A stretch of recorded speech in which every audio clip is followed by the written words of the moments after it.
Thanks, Don. Breaking news, President Trump and his Chinese counterpart, President Xi Jinping, holding a joint news conference in Beijing. Let's listen in now. Your Excellency, President Xi Jinping, Your Honorable President Donald Trump, distinguished guests, ladies and gentlemen, members of the press, good afternoon. The press statement made by the two presidents now starts. First of all, I would like to invite President Xi to make his statement.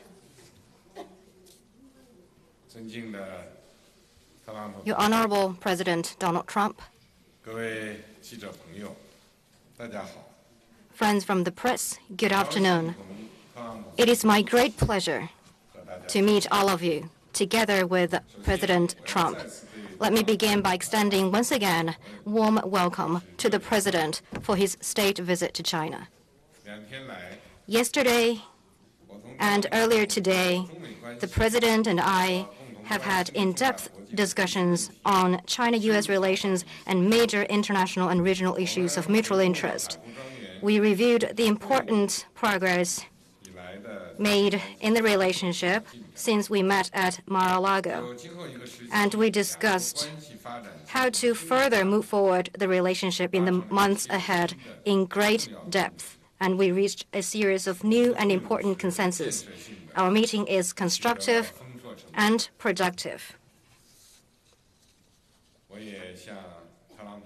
I shared with the President the policies adopted at the 19th Party Congress.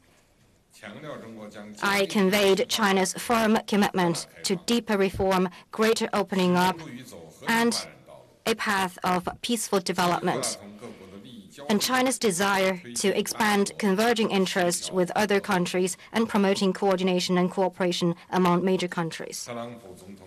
President Trump shared with me his domestic reform agenda and foreign policy priorities. The development of China and the United States is mutually reinforcing without contradicting each other. Our respective success serves the common interests of both countries. We believe that facing the complex and changing international landscape, in maintaining world peace and stability, in promoting global development and prosperity, China and the United States, being two large countries, share more common interests, shoulder greater responsibility, and enjoy broader room for cooperation. A healthy, stable, and growing China-U.S. relationship is not only in the fundamental interest of the Chinese and American people, it also meets the expectations of the international community.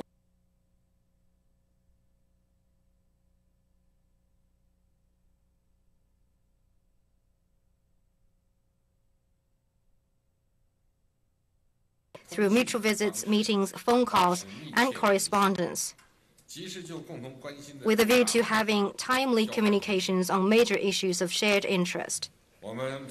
We agreed to make the most of the diplomatic and security dialogue, comprehensive economic dialogue, social and people-to-people dialogue, and law enforcement and cybersecurity dialogue, 4 high-level dialogue mechanisms, and work together for greater results out of these dialogues. We believe that China and the United States are the two largest economies and important engines of global economic growth. We need to further expand trade and investment cooperation, strengthen macroeconomic policy coordination, pursue healthy, stable, and dynamically balanced economic and trade relations. It is necessary to formulate and launch economic cooperation plan for the next phase, to have continued in-depth discussion on trade imbalance, export restrictions, investment environment, market openness, and other issues, and work to support practical cooperation in energy, infrastructure, Belt and Road Initiative, and other areas. Just now, the President and I witnessed the signing of some major cooperation agreements by our businesses. During this visit, the two sides signed over $250 billion of commercial deals and two-way investment agreements. According to China's timetable and roadmap for opening up, China has announced a number of steps to promote market access. This speaks volume of the broad space for further economic and trade cooperation between the two countries, which would deliver great benefits to the two peoples. We agreed to expand exchange and dialogue between our two militaries at various levels.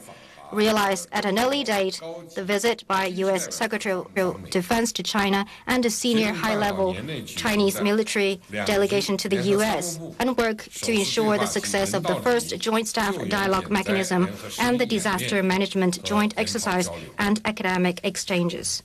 We agreed to strengthen law enforcement and cybersecurity cooperation.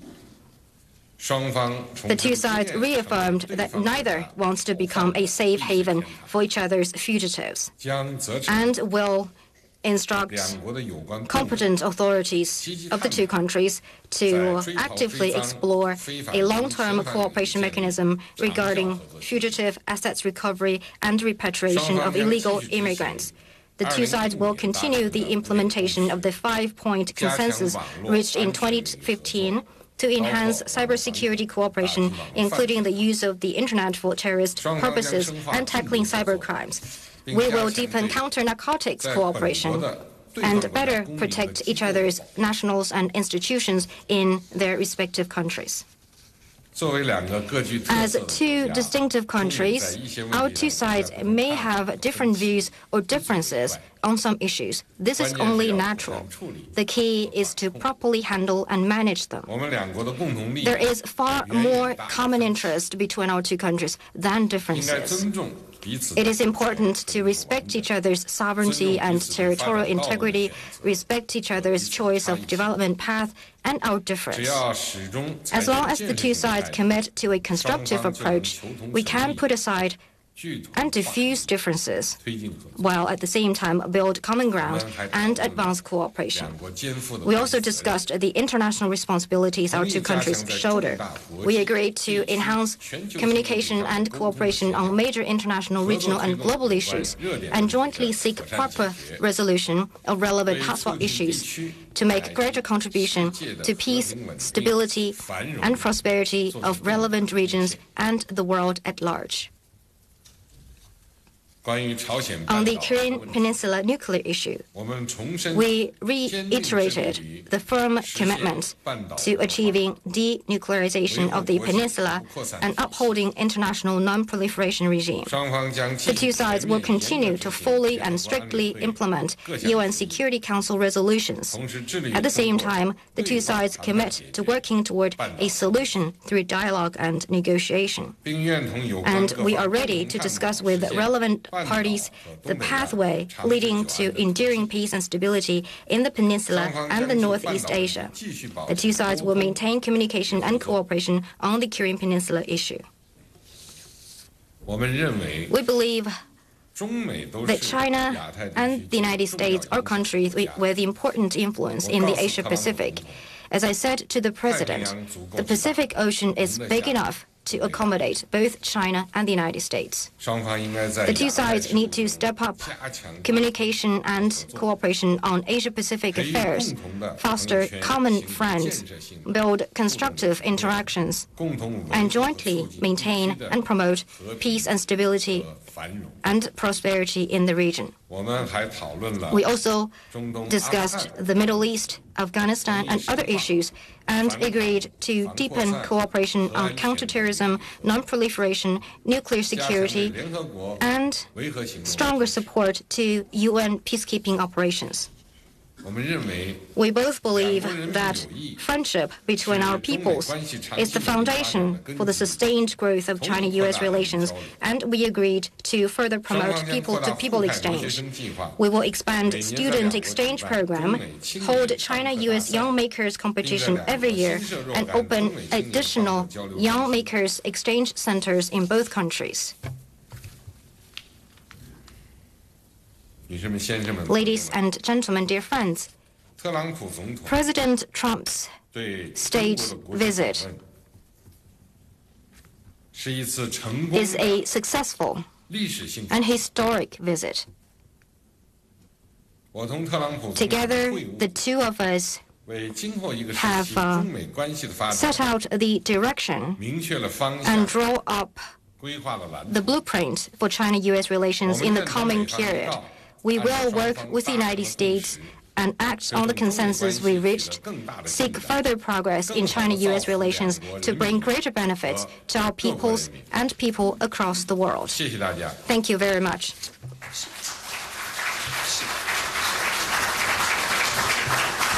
Thank you very much, Your Excellency. Now, President Trump, you have the floor. Thank you.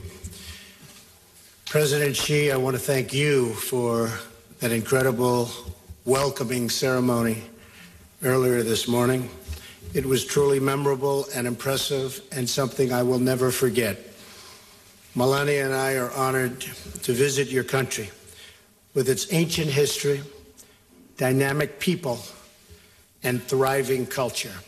I also want to thank you and Madam Peng for a tour that was given to us yesterday of the very majestic Forbidden City. Your people are proud of who they are and what they have built together. And your people are also very proud of you. I want to congratulate you on the recent and very successful 19th Party Congress. Perhaps now more than ever, we have an opportunity to strengthen the relationship between our two countries and improve the lives of our citizens as long as we stand together with others, if necessary, against those who threaten our civilization. That threat will never happen. It doesn't even have a chance. As I said in my address yesterday in Seoul, the entire civilized world must unite to confront the North Korean menace. And the entire world is watching us right now. Today, President Xi, we discussed our mutual commitment to the complete denuclearization of North Korea.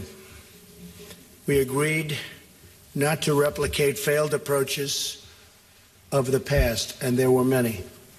We agreed on the need to fully implement all UN Security Council resolutions on North Korea and to increase economic pressure until North Korea abandons its reckless and dangerous path.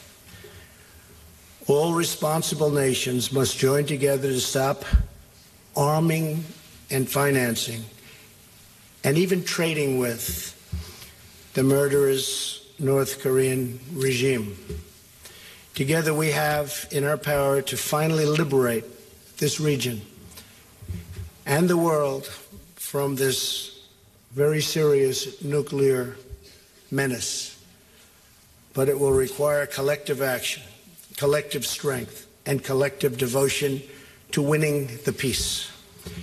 In order to create a more secure future for all and to protect our citizens from extremism and terrorism, President Xi and I also committed to working toward a peaceful future for Afghanistan. Terrorists are a threat to all of humanity, and we will stop radical Islamic terrorism. The United States and China also face many challenges within our borders.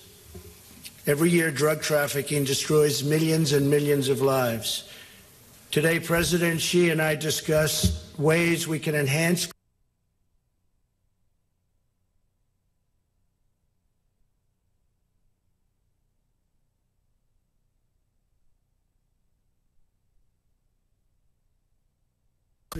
and into our communities.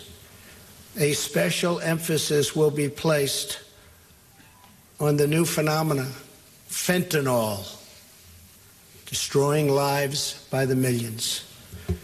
We're going to be focusing on it very strongly, the President and myself.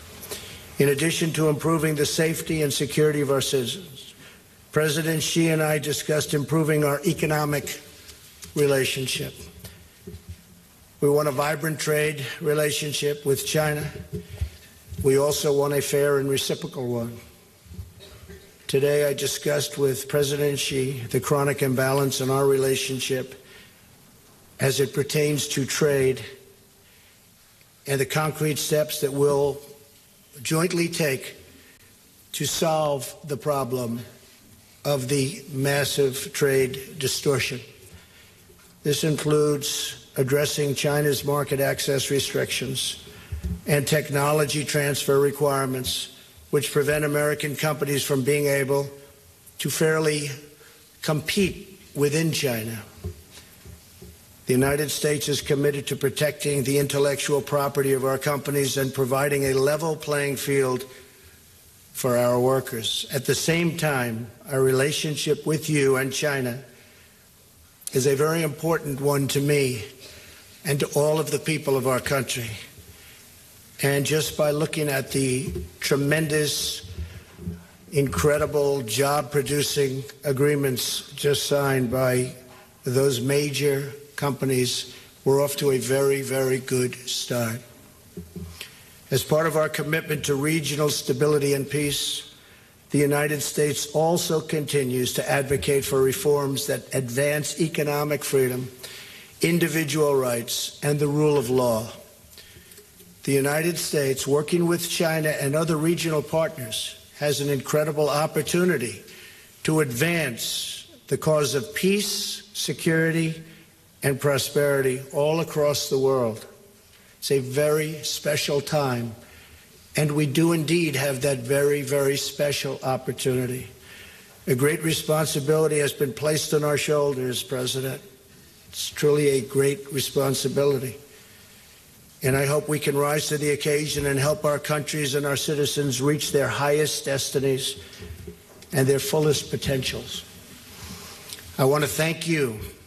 Again, you're a very special man for your gracious hospitality. I send my warmest regards to your citizens. I honor their heritage and celebrate their great, great possibilities and potential for the future.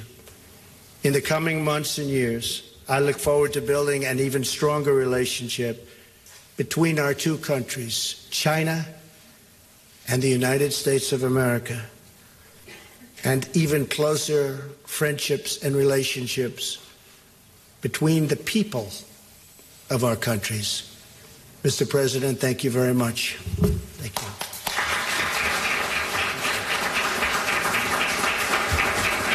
谢谢特朗普总统。 Thank you very much. 中美元首共建记者到此结束，谢谢两位元首，谢谢大家。 Thank you. Hello, everybody. I'm John Vors, live in Los Angeles. We have been listening to a joint statement from U.S. President Donald Trump and Chinese President Xi Jinping. Well, for our viewers in the United States, after that statement, we'll now rejoin Anderson Cooper 360, already in progress.